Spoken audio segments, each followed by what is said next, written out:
তোমার রবকে ভুলা তোমার কোরআন না জানা, তোমার রবকে ভুলা তুমি তোমার রাসূলের হাদিসগুলোকে গুরুত্ব না দেওয়া, তোমার রবকে ভুলা তোমার মসজিদের অনুপস্থিতি, তোমার রবকে ভুলা তোমার পায়ের নিচে টাকনুর নিচে কাপড়টা বলে, তোমার রবকে ভুলা তোমার দাড়ি শেভ করাকে বলে, তোমার রবকে ভুলা তোমার ঘরের স্ত্রীর উপর নির্যাতনা জুলুমকে বলে, তোমার রবকে ভুলা তোমার বাবা মায়ের অবাধ্য হওয়াকে বলে, তোমার রবকে ভুলা মসজিদ ছাড়া অন্য ঘরকে আলোকিত করাকে বলে। মোমবাতি আগরবাতি কত বাতি দিয়ে তুমি কত ঘর সাজাও, আল্লাহর ঘর মসজিদ ফজরে এভাবেই খালি পড়ে থাকে।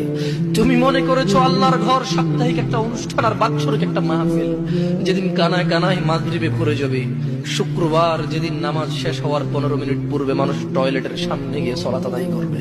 তোমার রবকে ভুলা এটাই প্রমাণ করবে তোমার মানুষ।